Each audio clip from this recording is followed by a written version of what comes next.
Hello friends, welcome to my channel Priya's Ruchi. ಇವತ್ತು ನಾನು Jatpat instant masala chapati ಮಾಡ್ತಾ ಇದ್ದೀನಿ.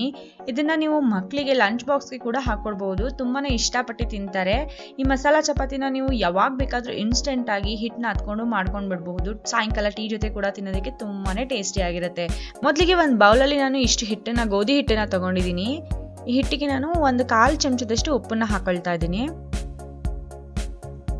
1/2 ಟೇಬಲ್ ಸ್ಪೂನ್ ಅಷ್ಟು ಎಣ್ಣೆ ಕೂಡ ಹಾಕೊಳ್ತಾ ಇದ್ದೀನಿ. ಈಗ ಇದನ್ನ ಚೆನ್ನಾಗಿ ಮಿಕ್ಸಪ್ ಮಾಡ್ಕೊಳ್ಳೋಣ.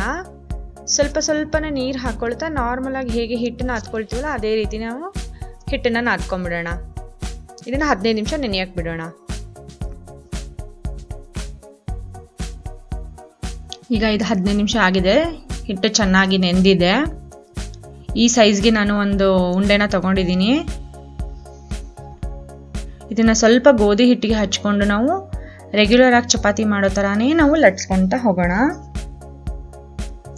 ಮನೆಯಲ್ಲಿ ನೀವು ತರಕಾರಿ ಖಾಲಿ ಆದಾಗ ಅಥವಾ ನಿಮಗೆ ತುಂಬ ಹಶ್ವಾದಾಗ ಕೂಡ ನೀವು ಈ ಮಸಾಲ ಚಪಾತಿನ ಮಾಡ್ಕೊಂಡು ತಿನ್ಬೋದು. ತುಂಬಾ ಟೇಸ್ಟಿ ಆಗಿರುತ್ತೆ, ತುಂಬ ಇಷ್ಟ ಆಗುತ್ತೆ ನಿಮಗೆ. ನೋಡಿ, ಈ ಸೈಜ್ಗೆ ನೀವು ಚಪಾತಿನ ಲಟ್ಟಿಸ್ಕೊಂಡ್ರೆ ಸಾಕು. ಈಗ ನಾನು ಇದಕ್ಕೆ 1/2 ಟೇಬಲ್ ಸ್ಪೂನ್ ಅಷ್ಟು ತುಪ್ಪನ ಹಾಕೊಳ್ತಾ ಇದ್ದೀನಿ. ತುಪ್ಪ ಹಾಕಿದ್ಮೇಲೆ ಇದನ್ನು ನಾವು ಎಲ್ಲ ಕಡೆ ಸವರ್ಕೊಂಡ್ಬಿಡೋಣ ಚೆನ್ನಾಗಿ. ಈಗ ನಾನು ಚಿಟಿಕೆಯಷ್ಟು ಉಪ್ಪನ್ನ ಹಾಕೊಳ್ತಾ ಇದ್ದೀನಿ. ಉಪ್ಪು ಮೊದಲೇ ಹಾಕಿರೋದ್ರಿಂದ ಚಿಟಿಕೆ ಉಪ್ಪು ಸಾಕು. 1/2 ಟೇಬಲ್ ಸ್ಪೂನ್ ಅಷ್ಟು ಅಚ್ಚ ಖಾರದ ಪುಡಿ ಕೂಡ ಹಾಕೊಳ್ತಾ ಇದ್ದೀನಿ.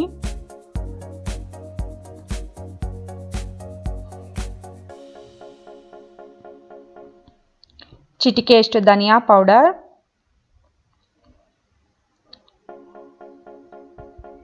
1 ಚಿಟಿಕೆ ಜೀರಾ ಪೌಡರ್ನು ಹಾಕೊಳ್ತಾ ಇದ್ದೀನಿ. ಈಗ ಎಲ್ಲ ಮಸಾಲ ಪೌಡರ್ಗಳನ್ನ ಹಾಕಿದ್ದೀನಿ. ಈಗ ಇದು ಎಲ್ಲ ಮಸಾಲ ಪೌಡರ್ಗಳನ್ನ ನಾನು ಸುತ್ತ ಚೆನ್ನಾಗಿ ಸ್ಪ್ರೆಡ್ ಮಾಡ್ಕೊಳ್ಳೋಣ. ಎಲ್ಲ ಕಡೆ ಈಕ್ವಲ್ ಆಗಿ ಸ್ಪ್ರೆಡ್ ಆಗಿರಬೇಕಿದು. ನೋಡಿ, ಈ ಥರ.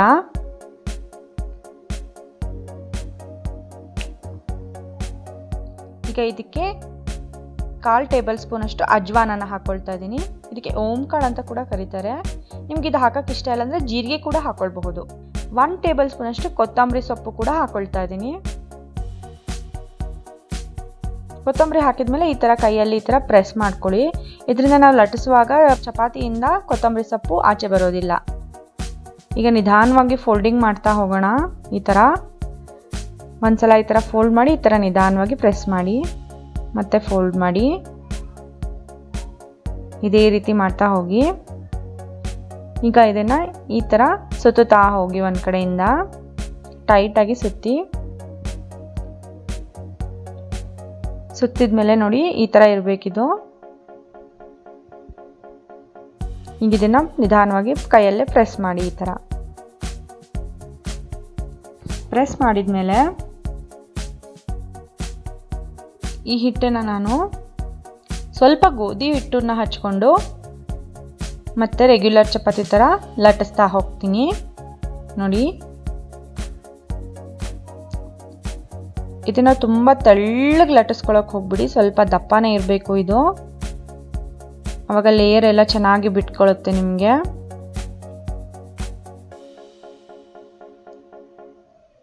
ನೋಡಿ, ಈ ಸೈಜಿಗೆ ಲಟ್ಟಿಸ್ಕೊಂಡ್ರೆ ಸಾಕು. ಈಗ ತವಾ ಬಿಸಿ ಆಗಿದೆ. ಇದಕ್ಕೆ ನಾನು 1/2 ಟೇಬಲ್ ಸ್ಪೂನ್ ಅಷ್ಟು ತುಪ್ಪನ ಹಚ್ಕೊಳ್ತೀನಿ. ತುಪ್ಪ ಹಚ್ಕೊಂಡ್ಮೇಲೆ ಮಸಾಲ ಚಪಾತಿನ ಇದ್ರ ಮೇಲೆ ಹಾಕ್ಕೊಳ್ಳೋಣ. ಈಗ ಸೈಡಿಗೆಲ್ಲ 1/2 ಟೇಬಲ್ ಸ್ಪೂನ್ ಅಷ್ಟು ತುಪ್ಪ ತಗೊಂಡು ಹಾಕ್ಕೊಳ್ಳಿ ಈ ಥರ.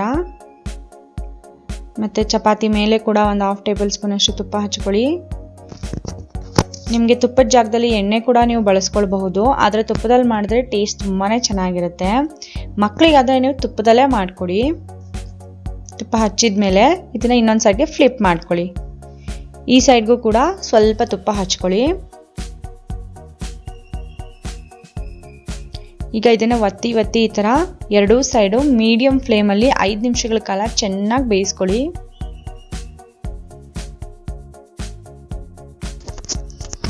ನೋಡಿ, ನಮ್ಮ ದಿಢೀರ್ ಮಸಾಲ ಚಪಾತಿ ರೆಡಿ ಆಗಿದೆ. ಇದಕ್ಕೆ ನೀವು ಒಂದು ಸ್ವಲ್ಪ ತುಪ್ಪನ ಹಚ್ಚಿ ತಿಂದರೆ ತುಂಬಾ ಟೇಸ್ಟಿಯಾಗಿರುತ್ತೆ. ನೋಡಿ, ಇದ್ರದ್ದು ಲೇಯರ್ಸ್ ಎಲ್ಲ ಹೇಗೆ ಬಿಟ್ಕೊಂಡಿದೆ.